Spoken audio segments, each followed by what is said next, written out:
ఐటీలో లే ఆఫ్స్ ఈ మాట వినగానే ఇప్పుడు చాలామందికి గుండెల్లో రైలు పరిగెడుతున్నాయి. అసలు ఐటీ అంటేనే ఒకప్పుడు బంగారు భవిష్యత్తుకు కేర్ ఆఫ్ అడ్రస్. మరి ఇప్పుడేంటిది?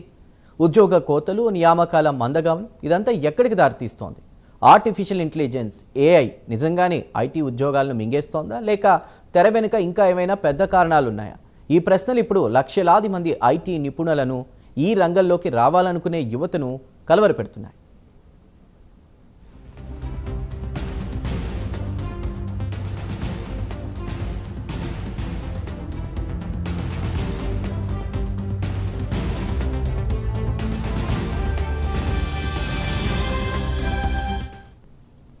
గత కొన్నాళ్లుగా ఐటీ రంగంలో జరుగుతున్న పరిణామాలు ఆందోళన కలిగిస్తున్నాయి.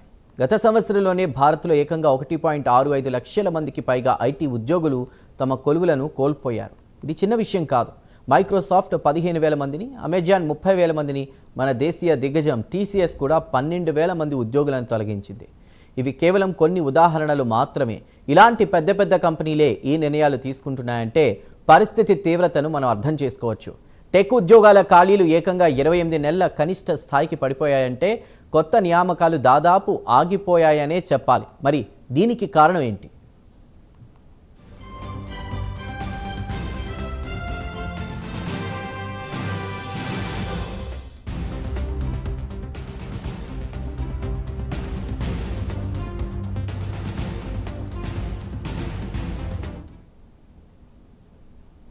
నిజానికి చాలామంది ఏఐ వల్లే ఈ పరిస్థితి అంటున్నారు. ఆర్టిఫిషియల్ ఇంటెలిజెన్స్, ముఖ్యంగా జనరేటివ్ ఏఐ సామర్థ్యాలు అద్భుతంగా ఉన్నాయి. కానీ ఏఐ అనేది కేవలం ఒక సాధనం మాత్రమే. దానిని ఎలా ఉపయోగించుకోవాలనేది కంపెనీల చేతుల్లోనే ఉంది.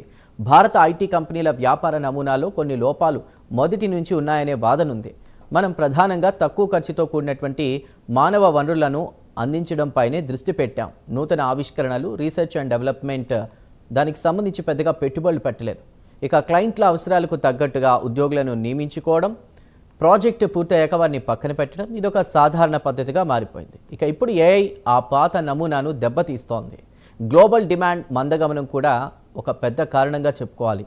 అమెరికా, యూరప్ వంటి ప్రధాన మార్కెట్లలో ఆర్థిక అనిశ్చితి, మాంద్యం భయాలు చాలా స్పష్టంగా కనిపిస్తున్నాయి. ద్రవ్యోల్బణం, వడ్డీ రేట్ల పెరుగుదల వంటివి క్లయింట్ల బడ్జెట్లపై తీవ్ర ప్రభావం చూపుతున్నాయి. దీంతో ఐటీ సేవలపై ఖర్చులను తగ్గించుకోవడానికి కంపెనీలు వెనకాడడం లేదు. ఒకప్పుడు అంతులేని ప్రాజెక్టులు, విస్తరణ ప్రణాళికలతో కలకల్లాడిన విదేశీ మార్కెట్లు ఇప్పుడు స్తబ్దుగా మారాయి. ఇది మన ఐటీ ఎగుమతులపై, తద్వారా నియామకాలపై ప్రత్యక్ష ప్రభావం చూపుతోంది. మన ఐటీ రంగం ప్రధానంగా ఎగుమతులపై ఆధారపడి ఉంటుంది. కాబట్టి అంతర్జాతీయ మార్కెట్లలో చిన్నపాటి కదలిక కూడా ఇక్కడ పెద్ద ప్రకంపనలు సృష్టిస్తోంది.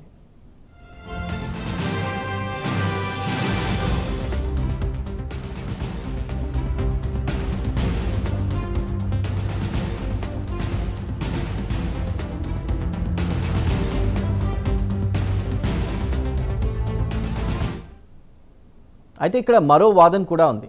ఇది లేఆఫ్స్కు కారణం కేవలం ఏఐనో, గ్లోబల్ మందగమనమో కాదు, నైపుణ్యాల అంతరం కూడా ఒక ముఖ్యమైన సమస్య అంటున్నారు.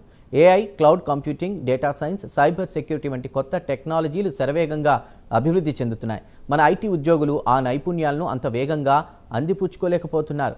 కంపెనీలకు ఇప్పుడు ఈ కొత్త టెక్నాలజీలో నిపుణులు కావాలి. పాత టెక్నాలజీలపై ఆధారపడిన ఉద్యోగులు తమను తాము అప్స్కిల్ చేసుకోకపోతే వారి ఉద్యోగాలకు ముప్పు తప్పదని నిపుణులు హెచ్చరిస్తున్నారు. కంపెనీలు లక్షల కోట్లు ఖర్చు పెట్టి ఉద్యోగులకు శిక్షణ ఇవ్వడం కంటే కొత్త నైపుణ్యాలున్న వారిని నియమించుకోవడానికి మొగ్గు చూపుతున్నాయి. ఇది చాలామంది ఉద్యోగులకు ఒక పెద్ద సవాల్.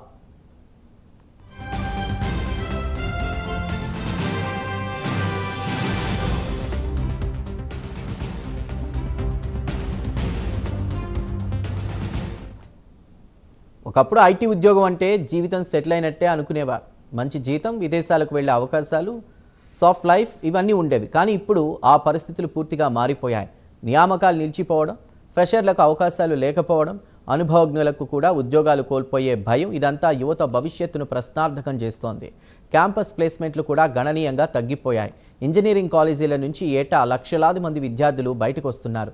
వారికి అవకాశాలు లభించకపోతే అది సమాజంపై ఎంతో ప్రభావం చూపుతుంది. ఈ సంక్షోభం కేవలం ఉద్యోగులను మాత్రమే కాదు, యాజమాన్యాలను కూడా ప్రభావితం చేస్తుంది. లాభాలు తగ్గిపోవడం, క్లయింట్లు దూరం అవ్వడం, మార్కెట్ బాటా పడిపోవడం వంటి సమస్యలు కంపెనీలకు ఎదురవుతాయి. అప్పుడు అవి మరింత కఠిన నిర్ణయాలు తీసుకోవాల్సి వస్తుంది. అంటే ఈ లేఆఫ్స్ అనేవి ఒక చిన్నపాటి ఘటన కాదు, ఇదొక పెద్ద సునామీలా ఐటీ రంగాన్ని చుట్టేస్తోంది.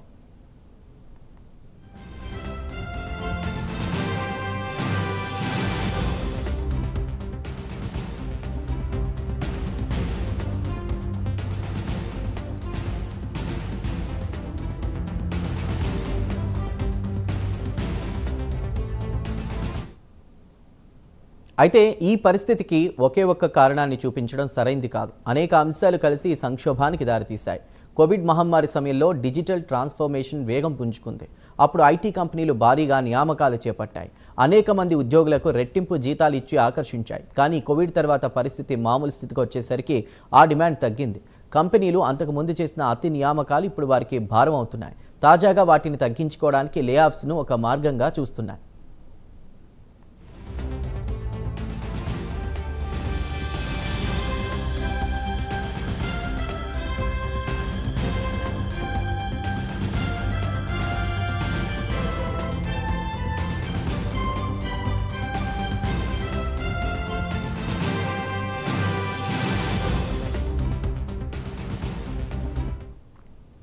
భారత ఐటీ రంగం భవిష్యత్తు ఎలా ఉంటుంది?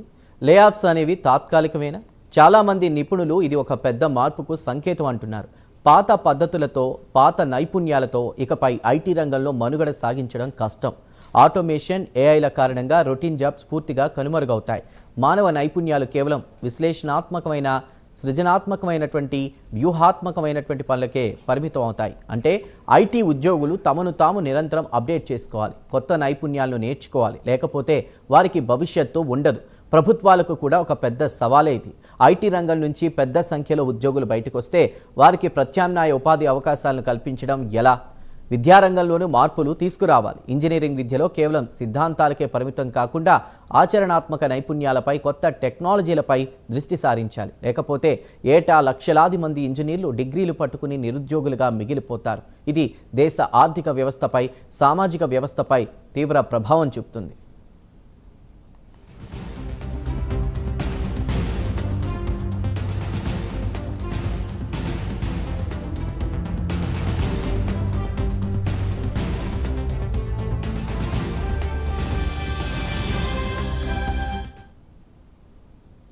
మరి ఈ సంక్షోభం నుండి బయటపడడానికి మార్గం లేదా? ఖచ్చితంగా ఉంది, కానీ అది చాలా కష్టమైనటువంటి మార్గం. ఐటీ కంపెనీలు కేవలం తక్కువ ఖర్చుతో సేవలు అందించడం కాకుండా నూతన ఆవిష్కరణలపై, సొంత ఉత్పత్తుల అభివృద్ధిపై దృష్టి పెట్టాలి. R&Dకి ఎక్కువ ప్రాధాన్యత ఇవ్వాలి. అప్పుడే అంతర్జాతీయ మార్కెట్లో అవి పోటీ పడగలవు. ఉద్యోగులు కూడా మారాలి. పాత నైపుణ్యాలను వదిలి కొత్త టెక్నాలజీలను నేర్చుకోవాలి. ఏఐని ఒక పోటీదారుగా కాకుండా ఒక సహకారిగా భావించాలి. ఏఐతో కలిసి పనిచేసే నైపుణ్యాలను పెంపొందించుకోవాలి. ఈ ఐటీ లేఆఫ్స్ కథ కేవలం కొన్ని ఉద్యోగాల తొలగింపు మాత్రమే కాదు, ఇది ఒక రంగం మొత్తం కూడా తన స్వభావాన్ని మార్చుకుంటున్న తీరు. ఇది పాత ఆలోచనలు, పాత పద్ధతులు ఇకపై చెల్లవని చెబుతోంది. మారుతున్న ప్రపంచానికి తగ్గట్టుగా మారకపోతే మనం వెనకబడిపోతామని హెచ్చరిస్తోంది. మరి ఈ సంక్షోభాన్ని మనం ఎలా ఎదుర్కొంటాం? దీని నుండి ఎలాంటి పాఠాలు నేర్చుకుంటాం? ఇదే ప్రస్తుతానికి మన ముందున్న అతిపెద్ద ప్రశ్న.